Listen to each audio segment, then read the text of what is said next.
The morning sun caught the edge of Isabella Sterling's champagne glass, casting golden prisms across the marble terrace of the Meridian Country Club. She stood there, 34 years old and devastating in her white Armani blazer, the silk blouse beneath it catching the breeze like a flag of conquest. Below her, the riding arena sprawled out in perfect geometric precision. And there, struggling with a particularly temperamental Arabian stallion, was a man who had no business being in her world. "If you can ride that horse," she called out, her voice carrying across the stunned crowd of society's finest, "if you can master what I've mastered, then I'll marry you." The words hung in the air like a challenge thrown down by the gods themselves. And Ethan Carter, single father, part-time riding instructor, looked up at her with eyes that held more steel than she'd anticipated. The Meridian Country Club existed in that rarefied atmosphere where money wasn't discussed because everyone had too much of it to count. Isabella Sterling ruled this kingdom with manicured fingers and a smile that could freeze champagne mid-pour. She'd inherited Sterling Industries at 28, turned it into a billion-dollar empire by 30, and had systematically destroyed every man who tried to tame her wild ambition. This morning she wore her power like perfume, subtle but impossible to ignore. Her hair, platinum blonde and styled to perfection, caught the light as she moved through the crowd, each step calculated in her Louboutin heels. She'd come to the club to close a real estate deal, to purchase the very ground these privileged feet walked on, but what she found instead was him. Ethan Carter didn't belong here, and everyone knew it. His membership was a technicality. He taught riding lessons to the children of members, a position that barely afforded him access to the grounds during specified hours. At 36, he carried himself with a quiet dignity that his worn jeans and faded polo shirt couldn't diminish. His shoulders were broad from years of physical work, his hands calloused from holding reins and holding together a life that had tried to fall apart more times than he could count. He was handsome in that unconscious way of men who don't own mirrors for vanity but necessity, his dark hair slightly too long, his jaw shadowed with stubble that spoke of early mornings and late nights. But it was his eyes that caught attention. Deep brown, kind, and carrying the weight of stories that champagne brunches could never understand. The contrast between them was a study in extremes. Isabella commanded attention. Ethan deflected it. She wore diamonds that cost more than his annual income. He wore a simple wedding band on a chain around his neck, a reminder of promises kept beyond death. Her world was mergers and acquisitions, hostile takeovers, and quarterly projections. His world was packed lunches and homework help, bedtime stories and morning hugs that had to last through long days. She lived in a penthouse that touched the clouds. He rented a modest two-bedroom house where the kitchen faucet leaked and the front door stuck in humid weather. But on this particular morning, their worlds were about to collide with the force of tectonic plates shifting. Isabella had been watching him from the terrace, initially with amusement, then with irritation. He was teaching a group of children, and among them was a little girl who rode with surprising grace. His daughter, though Isabella didn't know it yet. What bothered her wasn't his presence but his competence. The way he handled the horses spoke of deep knowledge, muscle memory that money couldn't buy. When young Harrison Blackwood, heir to a pharmaceutical fortune, made a snide remark about the help getting above themselves, Isabella found herself unexpectedly defensive. "He rides better than you do, Harrison," she said, loud enough for others to hear. The crowd tittered, that nervous laughter of those who live for drama, but fear being its subject. Harrison flushed red, his inherited confidence crumbling. "I bet he couldn't handle Sultan," he shot back, referring to Isabella's prized Arabian, a horse so temperamental that even professional trainers approached with caution. And that's when Isabella's competitive nature, that ruthless streak that had built an empire, took over. She descended from the terrace like a goddess coming down from Olympus, her heels clicking against the stone steps in a rhythm that made everyone turn.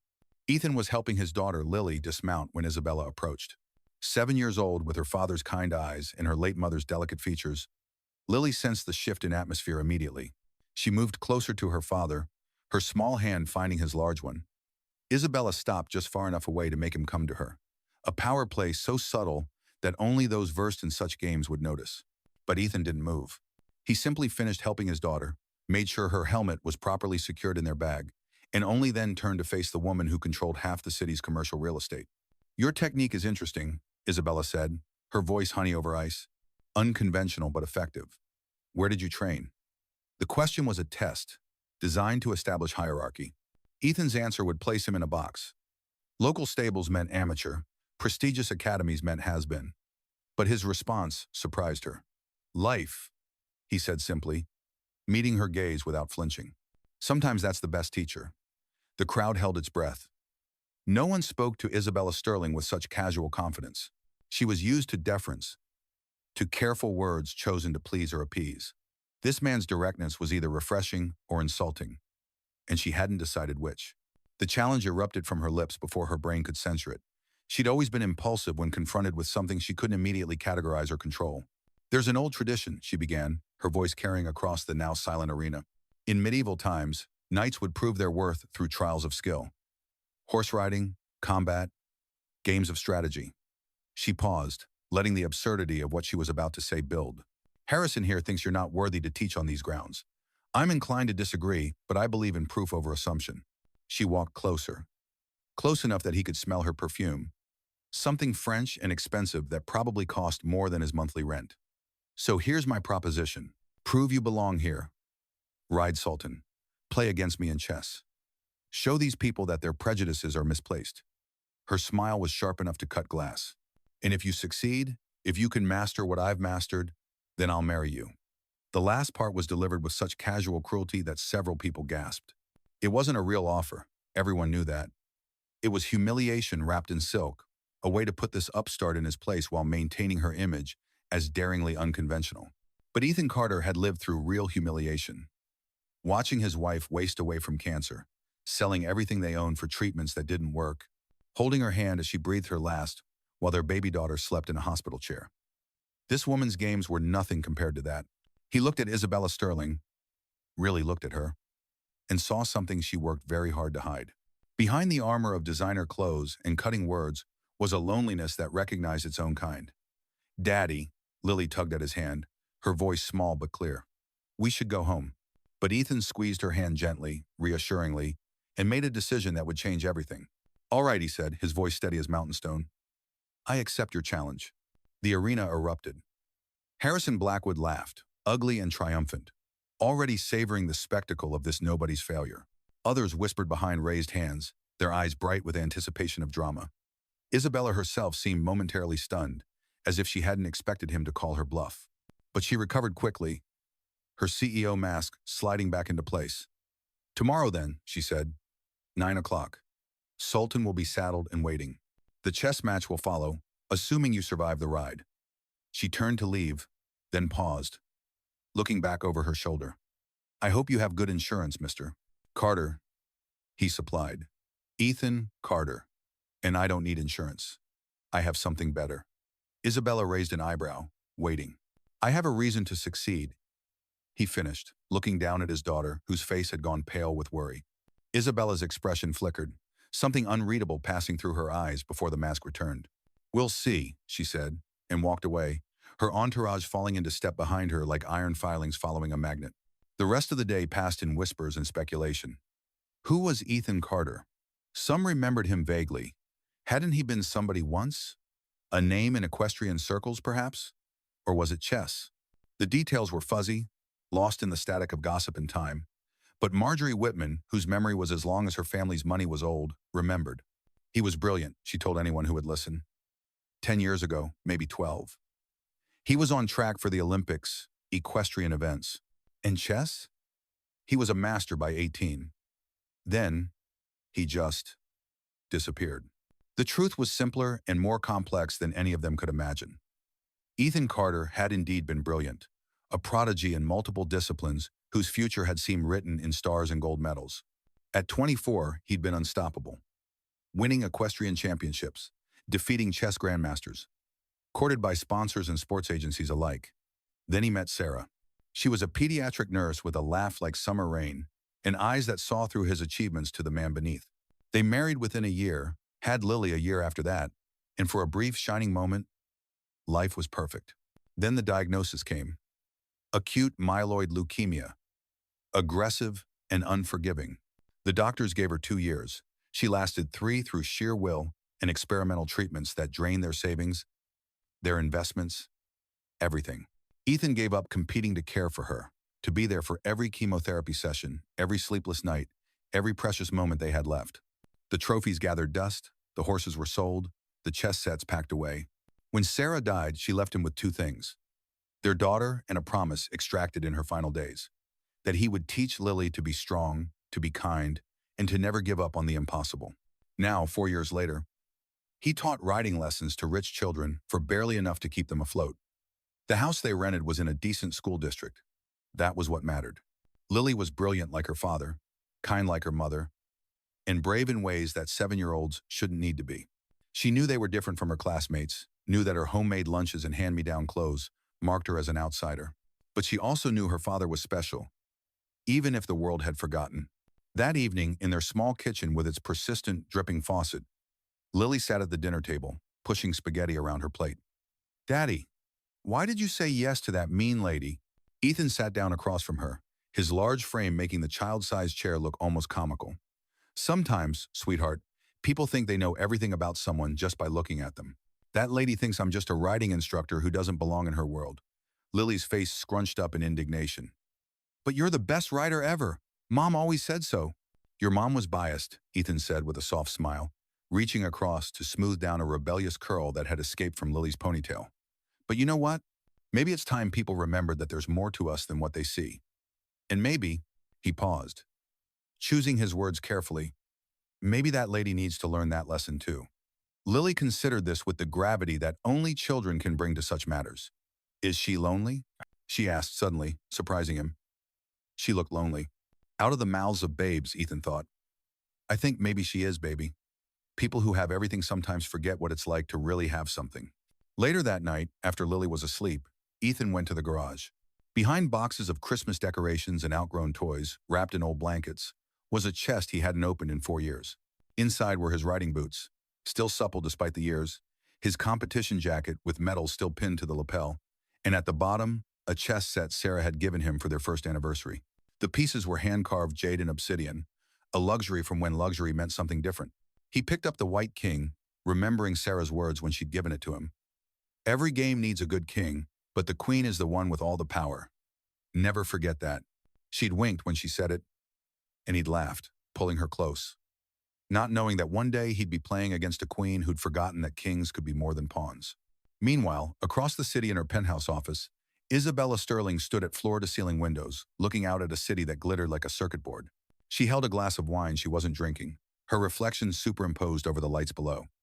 Marcus, her assistant and perhaps the closest thing she had to a friend, knocked and entered. "I've done the research you requested," he said, placing a folder on her desk. "On Mr. Carter?" Isabella didn't turn around. "What did you find?" Marcus opened the folder. "Ethan Carter, age 36. Former nationally ranked equestrian, junior chess champion, full scholarship to Princeton, which he declined. Married Sarah Mitchell, a nurse, in 2016. One daughter, Lily, age 7. Wife died of leukemia 4 years ago. Currently teaches writing lessons part-time. Provides private tutoring in mathematics and chess to make ends meet. Lives in a rental on Maple Street." Bank records show Isabella held up a hand. "Stop." She finally turned around, and Marcus was surprised to see something he'd never seen in 5 years of working for her. Uncertainty. "He was somebody," she said softly. "He was somebody and he gave it all up." Marcus chose his words carefully. "For love, it appears. And for his daughter." Isabella walked to her desk, picked up the folder, but didn't open it. "Cancel my morning meetings," she said. "All of them." Marcus nodded and turned to leave, then paused. "Isabella, why did you really make that challenge?" She was quiet for so long he thought she wouldn't answer. Then, still looking at the folder, "Because for just a moment, when he looked at me, I felt like he saw me.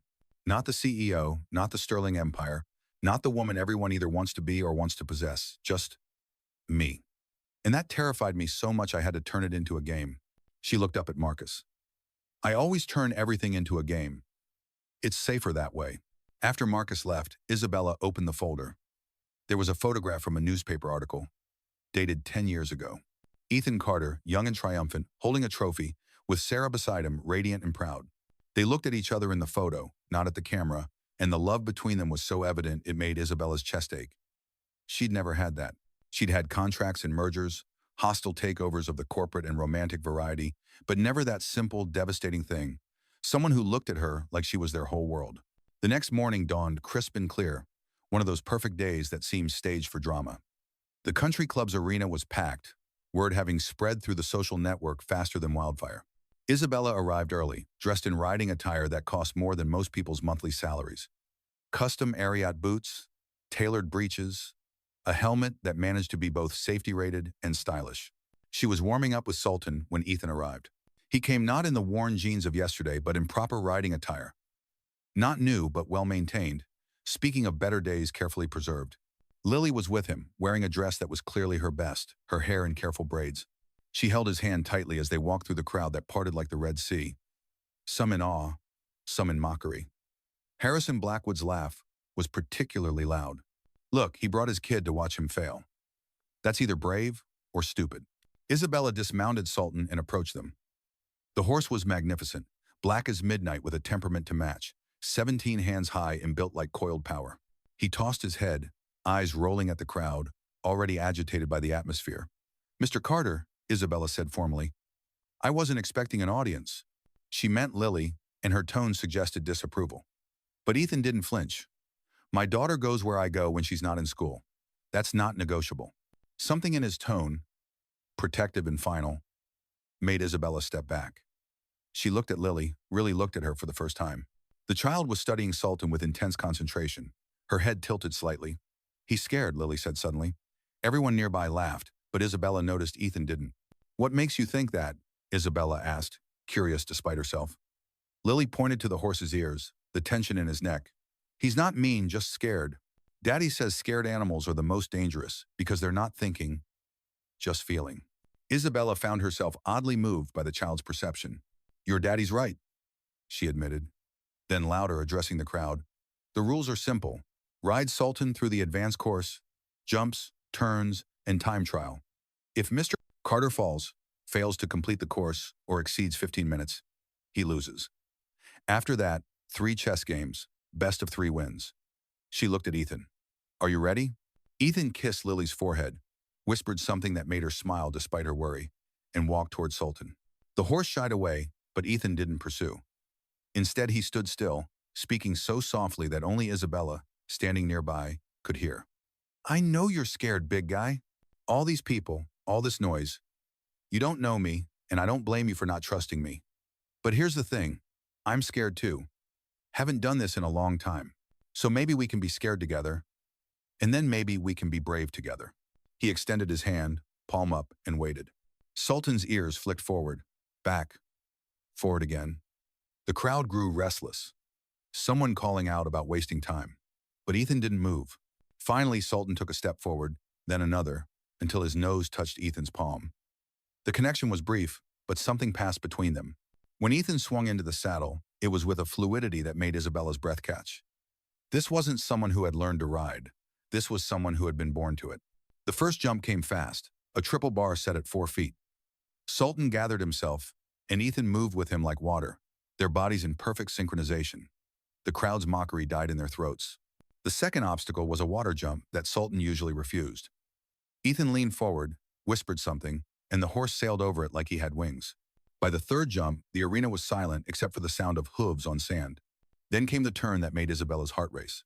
A sharp corner at full gallop, the kind that required absolute trust between horse and rider. Sultan began to resist, his fear of the crowd resurging. For a moment, it looked like Ethan would lose control. Harrison Blackwood actually stood up, ready to celebrate. But Ethan did something unexpected. He loosened the reins, giving Sultan his head, trusting the horse to find his own way. It was counterintuitive, potentially disastrous, and absolutely brilliant. Sultan, given the freedom to choose, chose to trust the man on his back. They took the corner like they were one being, and the crowd gasped. The time trial was last. A series of quick changes, flying lead changes that even experienced riders struggled with. Ethan's face was focused, a bead of sweat trailing down his temple, but his hands were steady. Sultan responded to cues so subtle that Isabella, herself an excellent rider, could barely see them. They moved through the pattern like a dance, each movement flowing into the next with liquid grace. When they crossed the finish line at 12 minutes and 30 seconds, the arena erupted. Not in mockery now, but in genuine amazement. Ethan dismounted, his legs slightly shaky. It had been years since he'd ridden at that level, but his smile was radiant. Lily ran to him, throwing her arms around his waist, and he lifted her up, spinning her around while she laughed. Isabella stood frozen, watching this display of joy, feeling something crack inside her chest. Well, she said when the crowd quieted, her voice not quite steady. It seems Mr. Carter can ride after all. But horses are physical. Chess is mental. Shall we see if his mind matches his body? The words came out more suggestive than she'd intended, and she saw his eyes darken slightly, not with anger, but with something else. Lead the way, he said simply. The chessboards were set up in the club's library, a wood-paneled room that smelled of leather and old money. 3 boards, 3 games. Isabella had been playing since childhood, tutored by grandmasters, her strategic mind honed by years of corporate warfare. She was confident here, in her element. The first game began with the Sicilian defense, her favorite. She played aggressively, the way she did business, pressuring him early, forcing responses. Ethan played quietly, defensively, seeming to retreat. The crowd that had followed them inside began to murmur. Was he intimidated? Then, 17 moves in, he made a sacrifice. His queen, the most powerful piece, given up for position. Isabella saw it coming 3 moves too late. By the time she realized the trap, her king was cornered, mated in a pattern she'd never seen before. The crowd was stunned. She was stunned. That's the Mitchell Gambit, someone whispered. I haven't seen that played successfully in 20 years. Isabella's hands trembled slightly as she reset the board. Mitchell, Sarah's maiden name. He'd named a chess strategy after his late wife. The second game, she played more carefully. But carefully wasn't enough. Ethan played like he rode, with intuition and trust, making moves that seemed illogical until suddenly the board revealed their brilliance. She lasted longer this time, 43 moves instead of 25, but the result was the same. Checkmate. The third game, Isabella abandoned strategy for instinct. She played wildly, erratically, trying to disrupt his calm. And for a while, it worked. She actually had him on the defensive, his king exposed, victory within reach. The crowd held its breath. Harrison Blackwood was practically vibrating with anticipation. Then Lily, who had been silent throughout, said quietly, Daddy, remember what Mommy used to say? Sometimes the best move is the one that makes no sense. Ethan looked at his daughter, then at Isabella. Their eyes met across the board, and in that moment she saw everything. His loss, his love, his determination to show his daughter that integrity mattered more than victory. And she saw something else too. He saw her, the real her. The woman who had built walls so high, she'd forgotten what the view looked like from ground level. He made his move. A pawn, the weakest piece, pushed forward into danger. It made no tactical sense. Isabella could take it easily, secure her position. But something in his eyes made her hesitate. She looked at the board again, and suddenly she saw it. If she took the pawn, she'd win the game. But the pawn wasn't really a pawn. It was a test. A question. Was she the kind of person who would take the easy victory, or would she see the deeper game? She looked at Lily, young and hopeful, believing in her father. She looked at Ethan, who was offering her something she hadn't realized she wanted, the chance to be better than her worst impulses. And she looked at the crowd, waiting for blood, for humiliation, for the same old story of the powerful crushing the weak. Her hand hovered over the board. One move to win. One move to be exactly who everyone expected her to be. Instead, she moved her king. Not to take the pawn, but to protect it. The move left her vulnerable, her defense crumbling. 5 moves later, Ethan had checkmate. But when he looked at her, there was no triumph in his eyes. There was something else. Respect, understanding, and maybe, just maybe, the beginning of something neither of them had expected. The crowd erupted in chaos. Harrison Blackwood was shouting about the games being rigged. Others were demanding explanations. But Isabella stood up, smoothed her jacket, and said in a voice that cut through the noise like a blade, Mr. Carter has won, fairly and completely. I'm a woman of my word. She looked directly at Ethan. The question is, are you going to hold me to it? The room went silent. Everyone waited for Ethan to laugh it off, to take the gracious victory and leave with his dignity and his daughter.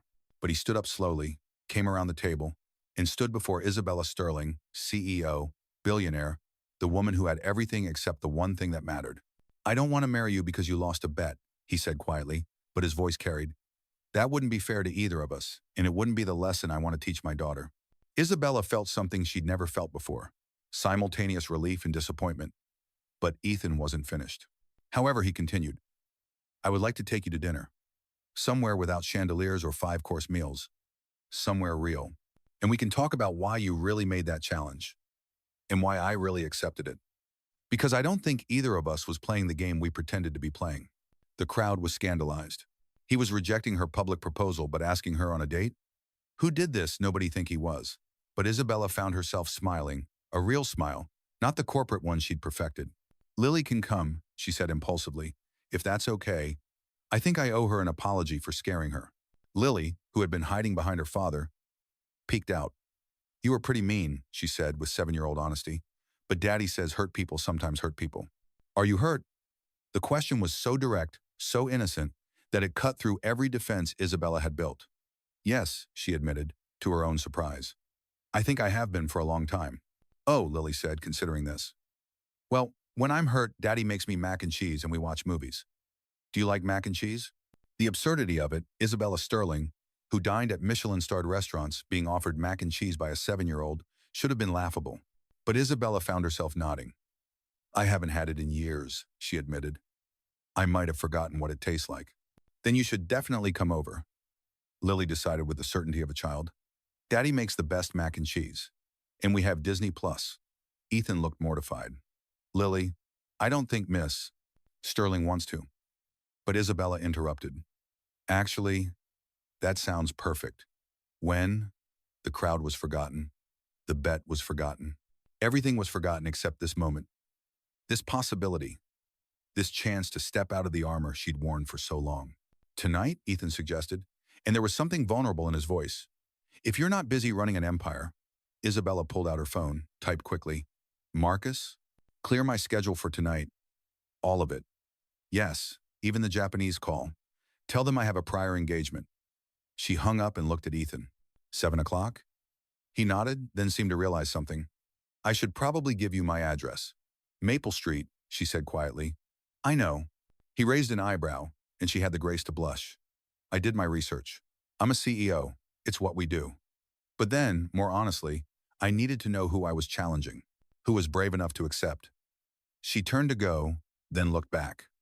For what it's worth, Mr. Carter, Ethan, you rode beautifully. Sultan's never trusted anyone that quickly before. He just needed someone to see him, Ethan replied. Really see him. Not the reputation or the fear everyone has of him. Just him. The words hung between them, meaning more than just the horse. Isabella nodded, understanding. 7 o'clock, she repeated, and walked out, leaving behind a stunned crowd and a social media explosion that would keep the gossip mills running for weeks. That evening, Isabella Sterling stood outside the small house on Maple Street, holding a bottle of wine that cost more than most car payments, and wondering if she'd lost her mind. She'd changed clothes 3 times, finally settling on jeans and a cashmere sweater, the most casual thing she owned. Her driver had been confused when she'd given him the address. Even more confused when she told him she'd call when she was ready to leave. The house was exactly what she'd expected, and nothing like it at the same time. Small, yes, with paint that needed touching up and a porch step that creaked. But there were flowers in window boxes, carefully tended. Children's drawings were visible through the front window, taped to the glass like stained glass windows. A well-loved bicycle leaned against the porch, streamers hanging from the handlebars. This was a home, not a house, and the difference was everything. Ethan answered the door before she could knock, as if he'd been waiting. He'd changed too, clean jeans, a button-down shirt that had been carefully ironed. His feet were bare, and somehow that detail made him more real than anything else.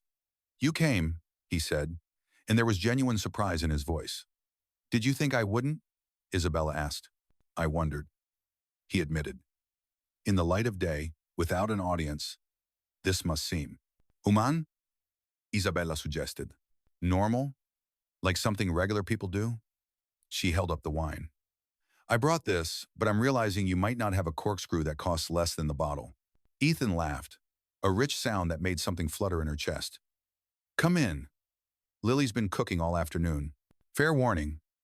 When she says she's helping with dinner, it means everything will have slightly too much cheese. The inside of the house was warm in a way that had nothing to do with temperature. Photos covered every surface. Lily as a baby, Ethan and Sarah on their wedding day, family moments captured and cherished. The furniture was mismatched but comfortable, lived in. Books were everywhere, not as decoration but actually read. Spines cracked and pages dog-eared. It was the opposite of Isabella's penthouse, with its modern art and designer furniture that no one ever actually sat on. Lily appeared from the kitchen wearing an apron that went to her ankles, her face smudged with what looked like flour. Miss Sterling, you really came. Daddy said you might not because sometimes grown-ups say things they don't mean. But you're here. The rush of words and enthusiasm caught Isabella off guard. Please, call me Isabella, she said. Or Bella, my. She paused, realizing she'd been about to say, my friends call me Bella, but she didn't have friends. Not really. I'd like it if you called me Bella. Dinner was chaos and perfection combined. The mac and cheese was indeed heavy on the cheese. The salad had more croutons than lettuce because Lily had been in charge of that too, and the garlic bread was slightly burned on one side. But Isabella couldn't remember the last time food had tasted so good. Maybe it was the company, Lily chattering about school, Ethan gently redirecting when she talked with her mouth full, the easy rhythm of a family meal that Isabella had never experienced. Did you always want to run a company? Lily asked suddenly, her direct gaze pinning Isabella in place. Isabella considered lying, giving the corporate speech about ambition and drive. But those eyes, so like her father's, deserved truth. No, she admitted. When I was your age, I wanted to be a teacher. I loved the idea of helping people learn things. Lily's eyes widened. What happened? My father, Isabella said quietly. He had different plans.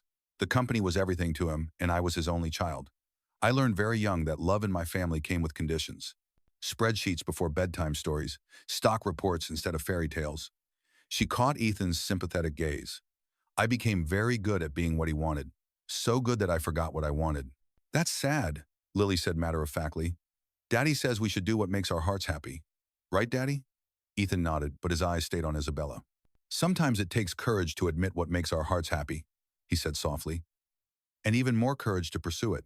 After dinner, Lily insisted on showing Isabella her room. It was small but burst with personality. Drawings covered the walls, stuffed animals crowded the bed, and books were stacked everywhere. This is Mr. Bunny, Lily said solemnly, presenting a well-worn rabbit. He was Mommy's when she was little. He helps with bad dreams. Isabella found herself holding the bunny, feeling the weight of trust in the gesture. Your mom must have been special, Isabella said carefully. Lily nodded vigorously. The most special. She used to sing to me every night, even when she was sick. Daddy tries, but he's not a good singer. She lowered her voice conspiratorially. He's really bad. But don't tell him I said that.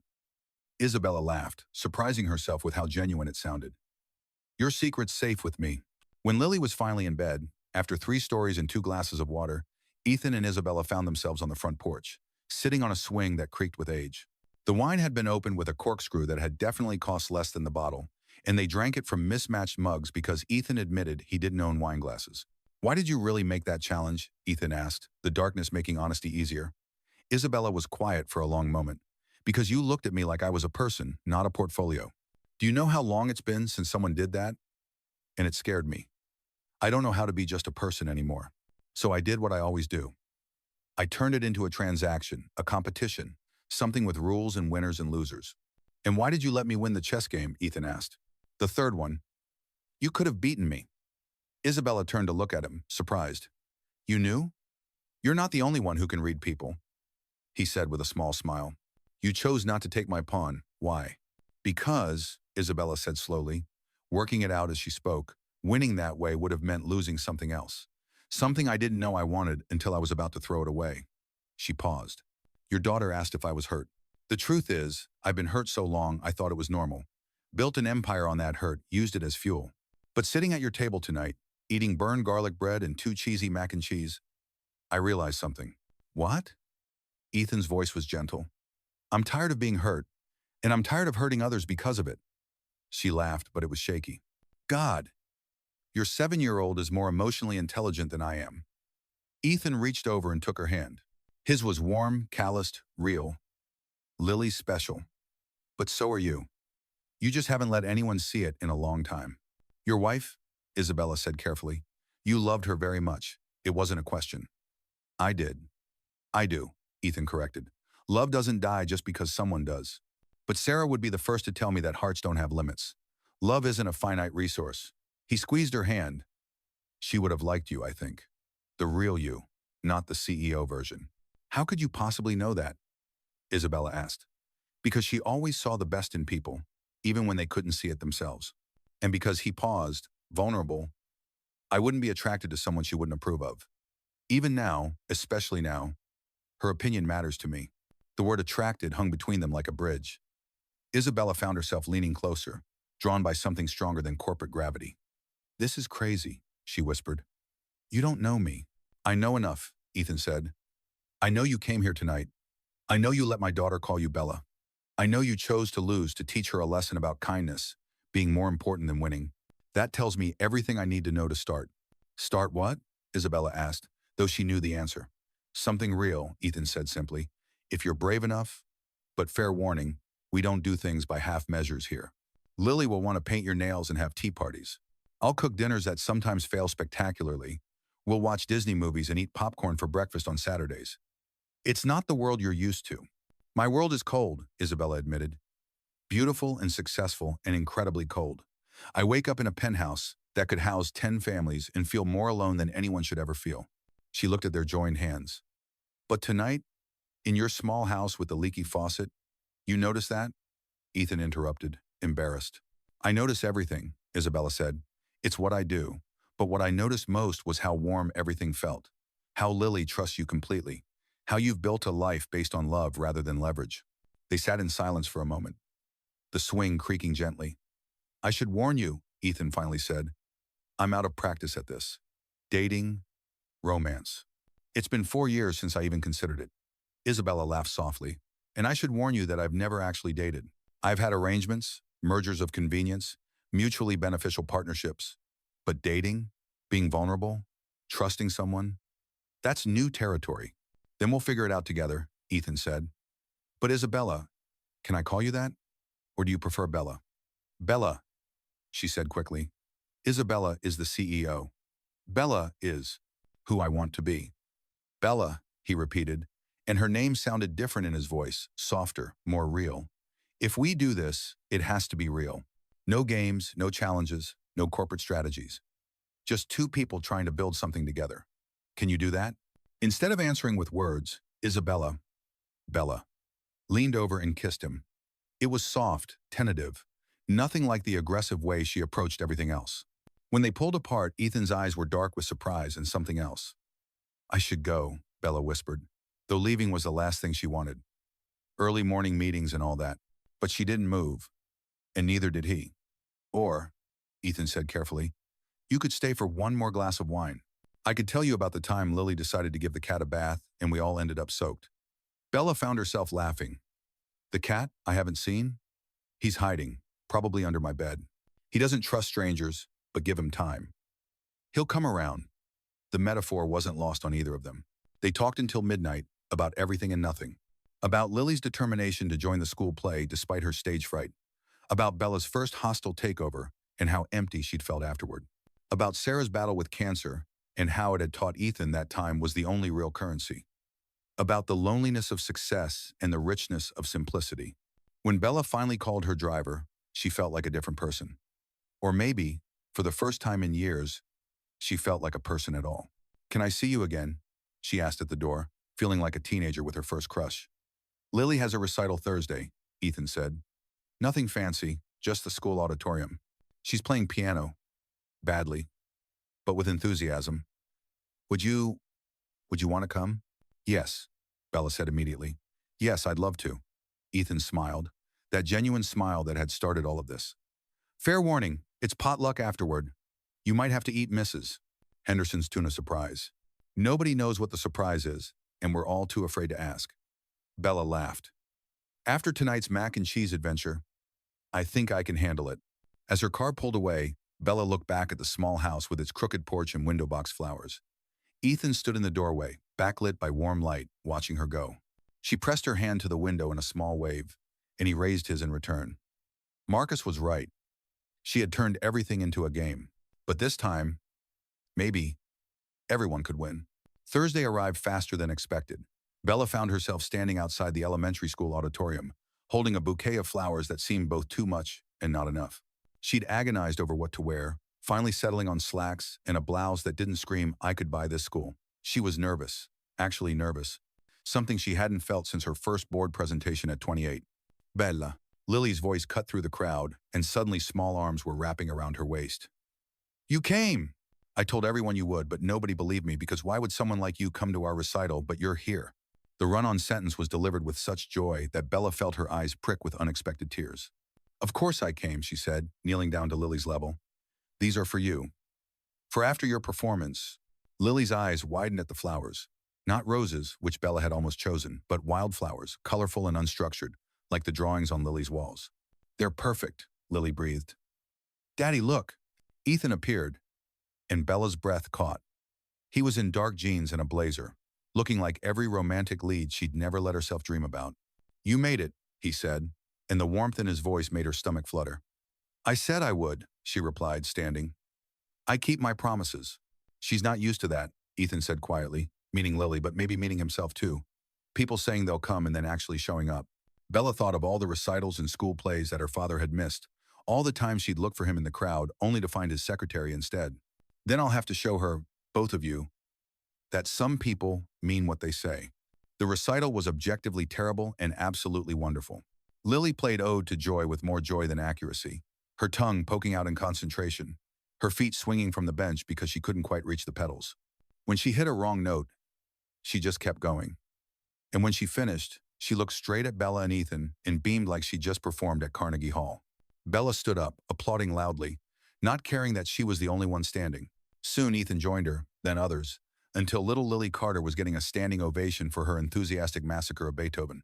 That's my granddaughter, a woman nearby said proudly, and Bella turned to see an older version of Sarah from the photos. Same kind eyes, same warm smile. You must be Bella, the woman said, extending her hand. I'm Grace, Lily's grandmother. Ethan's told me about you. Bella shook her hand, worried about what Ethan might have said. But Grace's smile was genuine. Thank you for coming. It means the world to Lily. She's talked of nothing else all week, how the pretty lady was coming to hear her play. The potluck afterward was chaos. Bella found herself holding a paper plate loaded with mysterious casseroles, listening to other parents talk about homework and carpools and normal things she'd never experienced. Mrs. Henderson's tuna surprise turned out to involve marshmallows, which should have been criminal but was oddly not terrible. Or maybe everything tasted good when Ethan was sitting beside her, his thigh pressed against hers on the crowded bench, Lily on his other side chattering with her friends. You're good with her, someone said, and Bella turned to find a woman watching her with curious eyes. With Lily, she doesn't usually warm up to people so quickly. Bella didn't know how to respond. She wasn't good with children, she'd never been around them. But Lily made it easy, her honesty and enthusiasm infectious. She's a special kid, Bella said finally. She is, the woman agreed. Been through a lot for someone so young. Nice to see her happy. Nice to see Ethan happy too. She gave Bella a meaningful look before moving away. The implications hung in the air. The community had been watching Ethan and Lily, caring for them in that way small communities did, and now they were watching Bella too, judging whether she was worthy of their protection.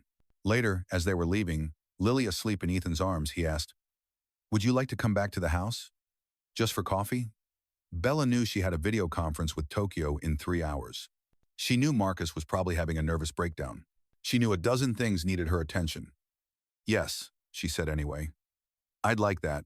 At the house, with Lily tucked into bed still clutching her flowers, Bella and Ethan sat in the kitchen while coffee brewed. The infamous leaky faucet dripped its rhythm, and Bella found it oddly soothing. Your mother-in-law is lovely, she said. Sarah's mom, yeah. Grace has been a godsend. I couldn't have made it through without her. Does she live nearby? Bella asked. About 20 minutes away. She wanted to move in after Sarah died, to help, but I needed. He paused, searching for words. I needed to prove I could do this. Be both parents. Make a home for Lily that was ours, you know? Bella nodded, though she didn't know, not really. She'd never had to prove anything except profit margins. Can I ask you something? Ethan said suddenly. When you made that challenge, at the club, you said if I won, you'd marry me. Was any part of you serious? Bella considered lying, deflecting, turning it into a joke. But his eyes were serious, and he deserved truth. I think part of me was testing you, and testing myself. Marriage was safe because it was so outrageous. If you'd said yes to the marriage but no to actually knowing me, I would have known you were just another person who wanted what I could provide, not who I am. And if I'd said yes to both, Ethan asked, then I would have been terrified, Bella admitted, because that would have meant someone saw through everything to the person I've been hiding. She looked at him. But you did something I didn't expect. You rejected the game but accepted the player. No one's ever done that before. Ethan stood, came around the table, and pulled her to her feet. Bella, he said softly, I need you to know something. I'm not looking for a replacement for Sarah. I'm not looking for a mother for Lily. She has memories of her mom and Grace to help keep those alive. I'm looking for something new. Someone who can be themselves. Completely, messily, honestly. Can you do that? I don't know, Bella whispered. I've been playing roles for so long. CEO, daughter, success story. I don't know who I am without the titles. Ethan cupped her face gently. Then we'll find out together. But Bella, I already like who I see when you forget to be perfect. When you stood up to applaud Lily's terrible piano playing, when you ate Mrs. Henderson's tuna surprise without flinching, when you sat on my broken porch swing and told me you were lonely. That's the person I want to know more. This time when they kissed, it was deeper, more certain. Bella's hands tangled in his hair and his arms wrapped around her waist, pulling her closer. When they broke apart, both breathing heavily, Ethan rested his forehead against hers. This is happening really fast, he said. Too fast? Bella asked. No, he said, just fast. But maybe that's not bad. Sarah and I knew within a month that we'd marry. Sometimes when you know, you know. Bella pulled back slightly to look at him. And do you know? Ethan's smile was soft. I know I want to find out. I know that when you're not here, I think about you. Lily asks about you every day. I know that seeing you in that auditorium tonight, cheering for my daughter, felt like coming home. I have a complicated life, Bella warned. Board meetings, international travel, reporters who will dig into everything. And I have a simple one, Ethan countered. School pickups, bedtime stories, Saturday morning cartoons. The question is, can we make those two worlds work together? I want to try, Bella said, surprising herself with the certainty in her voice. I really want to try. Over the next weeks, they did try. Bella learned to navigate the school pickup line, attended soccer practices, and discovered that she was terrible at helping with second-grade math homework but excellent at science projects. Ethan learned to be patient when she had to take calls during dinner, understood when she had to fly to London unexpectedly, and never made her feel guilty for her success. Lily was the bridge between their worlds, equally comfortable in Bella's penthouse office in their small backyard. She brought drawings to board meetings and taught Bella's assistants how to make friendship bracelets. She called Bella by her name, not Mom. That title was sacred, reserved for Sarah, but with a love that didn't need labels. The media had a field day when they finally went public. Beauty and the Beast? One headline read, with a photo of them at a charity gala, Bella in designer gown, Ethan in a rented tux. Both laughing at something Lily, in her first fancy dress, had said. But for every nasty article, there were a dozen people who saw the truth. That love didn't follow financial statements or social hierarchies.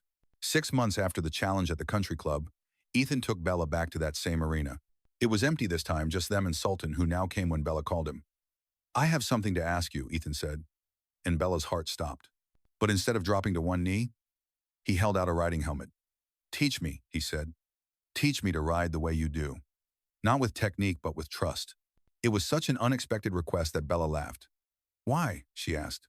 Because, Ethan said seriously, you've spent 6 months learning my world. Soccer practices and PTA meetings and bedtime stories. I want to learn yours too. The real one, not the corporate one. The one where you're happiest. So she taught him. Not just riding, but the meditation she found in it, the freedom, the partnership between human and horse that required absolute honesty. And as they rode together, side by side, she realized that this was what she'd been looking for all along. Not someone to complete her, but someone to ride alongside her. I love you, she said suddenly, the words escaping before she could stop them. They danced around the words for months, both too scarred by past experiences to speak them easily. Ethan pulled his horse to a stop, looked at her with those eyes that saw everything. I love you too, he said simply. Lily loves you. Grace loves you. Even the cat has finally decided you're acceptable. Bella laughed, but there were tears on her cheeks. What are we doing, Ethan? How does this work long term? Your life, my life, they're so different. Ethan moved his horse closer, reached out to take her hand. We're writing our own story, he said. Not the one society expects, not the one that follows traditional rules. Our story, where a CEO can eat mac and cheese on Tuesdays and a single dad can attend board meetings with crayon on his shirt. Where a little girl gets 2 people who love her and show her that families come in all forms. Is that what we are? Bella asked. A family. What else would you call it? Ethan asked. You help with homework, I cook dinner. We both panic when Lily gets sick. We argue about bedtimes and celebrate report cards. That sounds like a family to me. That night, as they tucked Lily into bed together, a routine that had developed naturally over the months, Lily looked up at them with serious eyes. Are you going to get married? She asked bluntly. Bella froze, but Ethan sat on the edge of the bed calmly. Would you want us to? He asked his daughter. Lily considered this with the gravity it deserved. Mommy would want you to be happy, she said finally. And Bella makes you laugh. And she comes to my recitals. And she lets me paint her nails even though she has important meetings. She looked at Bella. And you smile more now. Real smiles, not the fake ones from when we first met you. Out of the mouths of babes, Bella thought. If we did get married, she said carefully, things would change. I'd be here all the time, not just some nights. Lily's face lit up. Would you help me with my Halloween costume? Daddy's terrible at sewing. Both adults laughed. Yes, Bella promised. I'd help with Halloween costumes. Then I think you should get married, Lily decided. But not a fancy wedding. Something fun. Maybe at the park? With cake that's not white, because white cake is boring? Ethan looked at Bella, a question in his eyes. She nodded just slightly, and he smiled. Well, think about it, sweetheart, he told Lily. But right now, it's bedtime. Later, in the kitchen, Ethan pulled Bella close. She's right, about the real smiles. Bella leaned into him, feeling the solid warmth of his chest. I didn't know I'd forgotten how to really smile until you reminded me, she admitted. So what do you think about Lily's suggestion? Ethan asked. About marriage? Bella pulled back to look at him. Are you proposing? Not yet, Ethan said. When I propose, if I propose, it won't be in a kitchen with a leaky faucet. But I'm asking if it's something you'd want. Someday. With us. Yes, Bella said without hesitation. Yes, I want that. I want Sunday dinners and family vacations and arguing about whether Lily's too young for a phone. I want to wake up next to you every morning and know that this is real, permanent, ours.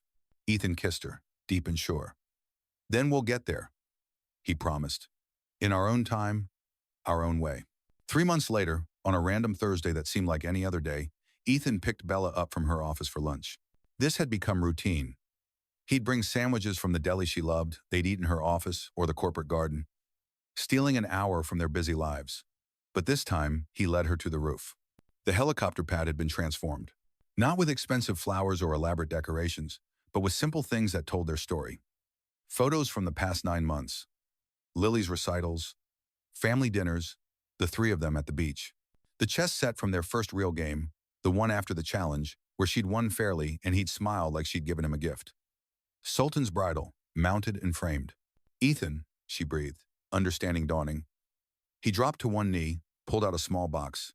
Inside was not the massive diamond she'd expected him to think she wanted, but something better, a ring that had clearly been Sarah's, vintage and delicate, with a new stone added beside the original. The past and present together. Bella Sterling, he said, his voice strong and sure. You challenged me to prove myself, and I challenged you right back. We've spent 9 months proving that love doesn't follow rules or social expectations. Will you marry me? Not because of a bet or a challenge, but because I love you. Lily loves you, and even the cat tolerates you, which is basically a miracle.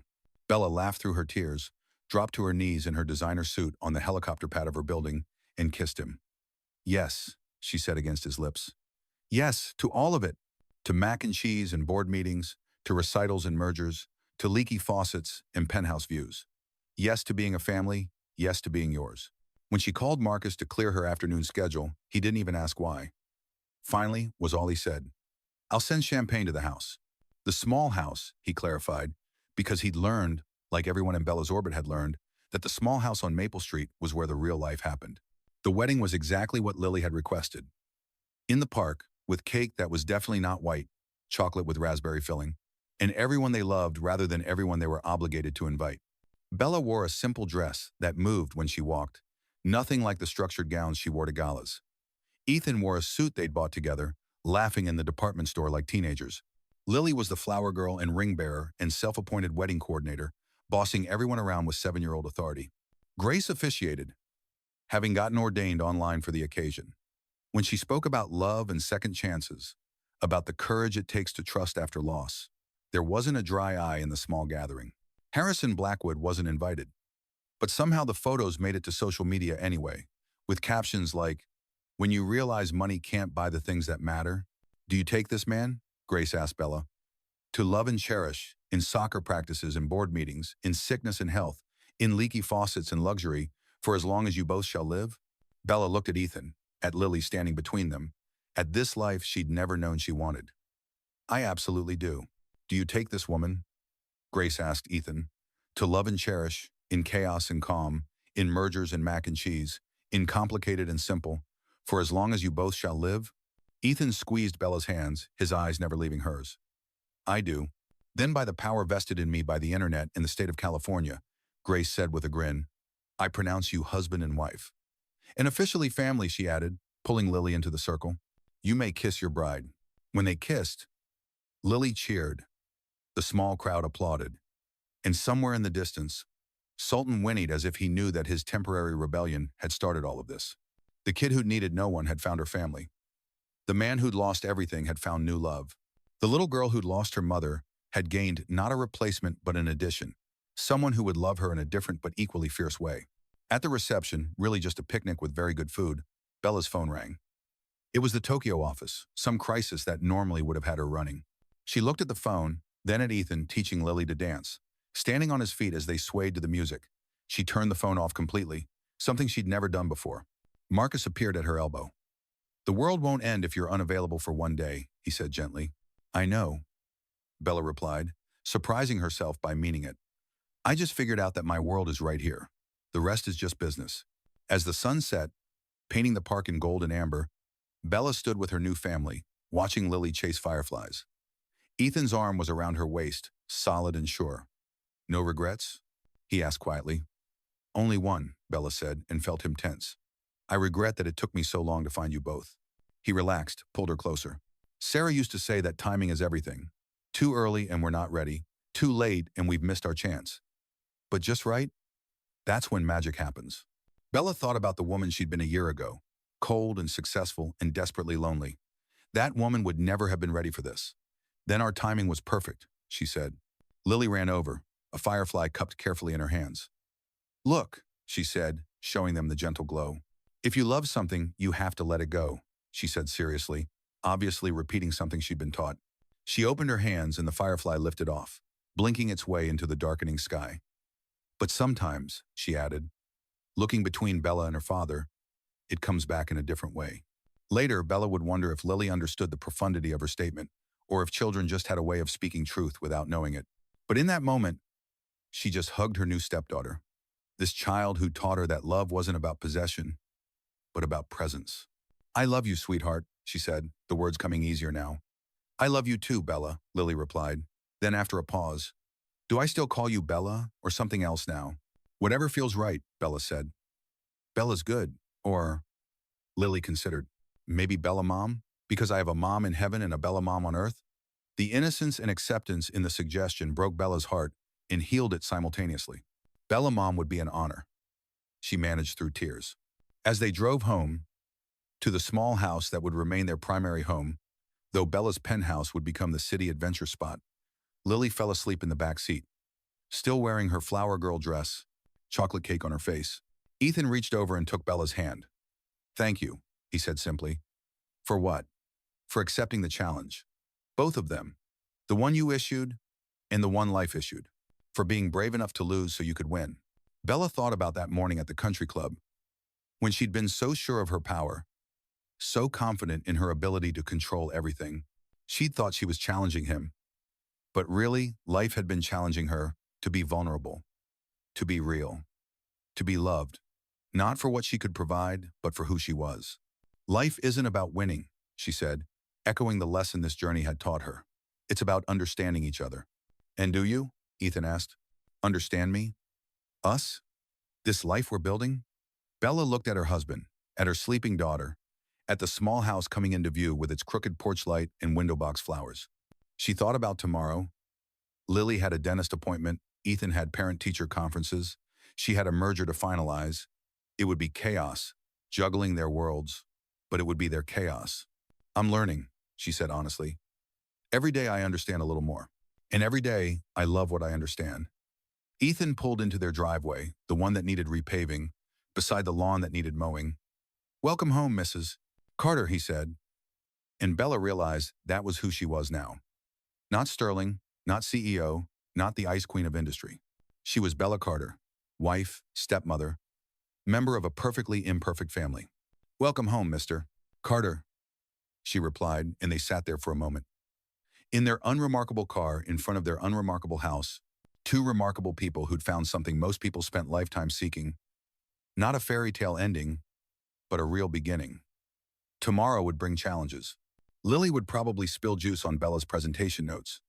Ethan would probably have to talk her down from some corporate catastrophe. They'd argue about bedtimes and vacation plans and whether Lily was old enough for a pet hamster. But tonight, they were exactly where they belonged. Together. Home. A family forged not from perfection but from choice. Not from ease but from effort. Not from a challenge conquered but from a challenge transformed into an opportunity. The CEO had learned that power meant nothing without someone to protect. The single dad had learned that love could bloom twice in one lifetime. And the little girl had learned that families could grow in unexpected ways. As they carried Lily inside, she stirred slightly, mumbled something about fireflies and wedding cake, then settled back to sleep. Bella and Ethan looked at each other over her head, sharing that secret smile of parents who'd successfully navigated another day. This was their life now, beautiful in its simplicity, powerful in its love, perfect in its imperfection. The challenge had become a choice. The choice had become a chance, and the chance had become their everything.